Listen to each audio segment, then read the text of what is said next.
and hello. Welcome to Our Ventura TV.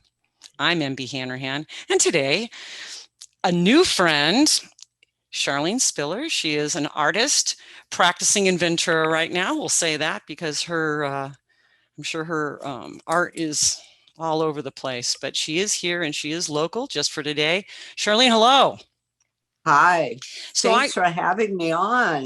This is such a treat. Yes, it is. So how I very first was introduced to you was through a friend. And then I went to an exhibit, and we do know that this show is going to go on the internet forever. So, but I was introduced to your work at a very high placed exhibit, I must say. A lot of people can go to it, very public. And it was these beautiful paintings. And as I got closer to the paintings, I'm reading about them, and they're beautiful, colorful paintings of weeds. Explain. So this is information and art and beauty. Is this what you usually do or what? Well, it's interesting. This is a new collection that I created, and it started out in 2019 when I left the desert, came out to Ventura, and just the surroundings were coming from the desert, very arid, 3 inches of rain, to Ventura with this amazing vegetation. So I knew that I was going to do botanical, but this just kind of happened. It was the super bloom in 2019 that everybody was going out and going on hillsides and getting shots of themselves amongst the field. And I got very interested in it. And then I found out through an article by the LA Times that most of those were weeds, and they're the first to bloom. They're very showy, and they dry out with the spring winds, and they just go out and drop their seeds into our fields. And this is where it comes up with the herbicides they use to control the weeds. They don't want them taking root in the valleys. So at the same time, there was a lawsuit that came down out of San Francisco. It was for just an outrageous amount of money given to a gardener for exposure to Roundup. And then I started putting it all together. It was weeds and Roundup. And I got into examining the weeds because they were very small, and it just seemed like a huge amount of chemicals were used to control them. So I took the weeds, I photographed them and printed them out in black and white, and blew them up. And the images were maybe hundreds of times exaggerated. Mm-hmm. But these are all very familiar forms that we're, as humans, we're familiar with them. And so I just kept doing them. And I was watching documentaries on Roundup and different things. And I took all these notes. So I took notes on weeds and all about weeds. And I took notes on Roundup and what we've done to our soil. And it all came together when I did a narrative that the museum became, and I submitted it to the museum in 2020. And they had not seen a painting. They just took the narrative, said, we can do this. They sent a photographer out, and he photographed the collection, and the museum, Ventura County Museum, is displaying this. I want to focus back, and congratulations. I want to focus a little bit on, is this the first time that you've done, I'm just going to say it again. To me, it almost seemed like a form of activism or community involvement just because of the narrative and because of the information. It wasn't just, not that there's anything wrong with just pretty pictures, but that there was this component that spoke to our society in specific, Ventura in specific. I mean, we're right next to big, green lands that I'm sure are trying to eradicate weeds and such like that. Well, I think it just was perfect for me because I was in an agricultural community. They use a tremendous amount of chemicals, and they actually overuse, and it's a process that needs to be corrected.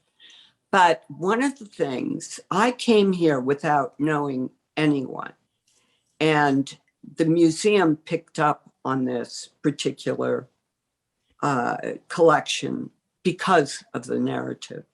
And I think that if you're going to do art today, and we often do collections, you see one painting, it's got brothers and sisters, other paintings that people do. If you're doing a collection, you have to have a narrative to get it shown, to get it out there. And yes, I'm an activist. I have a couple of other projects I'm doing in Ventura, which I won't go into at this time. Oh, we're going to have you back. You got my... Yeah, and it's rather interesting. But I do think that to do paintings today and to be taken seriously, and if you want to do it, you need a narrative. And doing a narrative is an art in itself. I took the roundup material that I collected, the notes, and I took the weed, all about weeds were notes. And we took that information and we wove this narrative. So there's two components on each painting that you'll read about that everybody can relate to. It's a great learning process for this problem we have, which we've done to our soil. Mm-hmm. And I think that it's been received very well.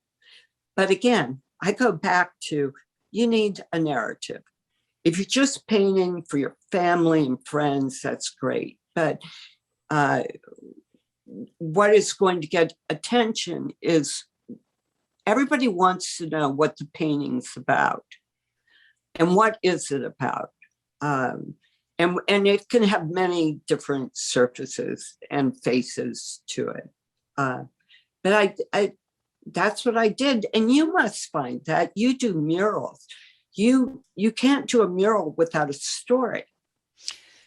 Well, as long as you want to kind of go into that direction, I agree. And, for me, again, what attracted me to your work, not knowing you, was that I felt that the paintings were the language for communication, that there was this impetus, a true impetus, a desire motivated to communicate, not just like, here I am messing around and now you're going to have to look at this, like it or not, which is perfect. Again, if that's your get down, great. Yes, exactly. I mean, but what caught because, again, I consider, it's not about me, but I consider myself a communicator, and that the art, the murals are language. And murals, yes, they're totally about their next cousin is advertising and billboards. It's all about, what are you trying to say here? Even if it's one on a school, and it's,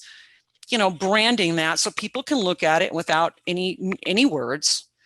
I don't tend to have too much narrative, but in the fine art setting of museums and galleries, which is what we're talking about, yeah, that the work should be able to stand on its own. But people need to communicate, and the narratives are important.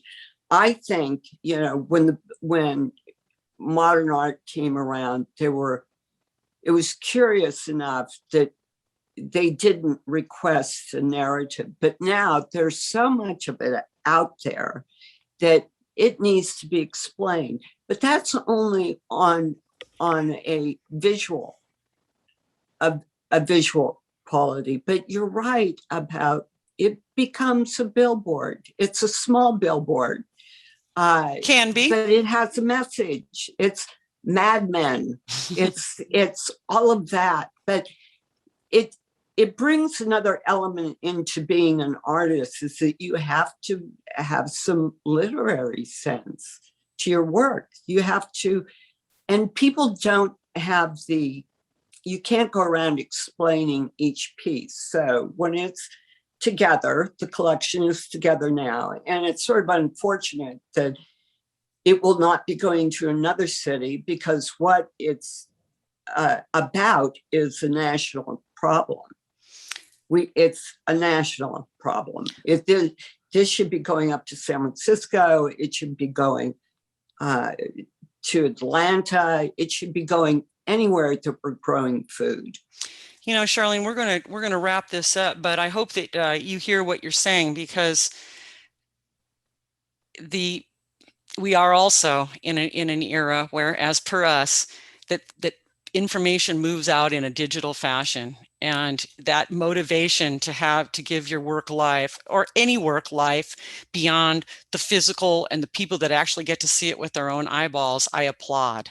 So you keep that thought, and it's going to come to you how more people can, how this beautiful language can raise awareness of a not so pretty problem.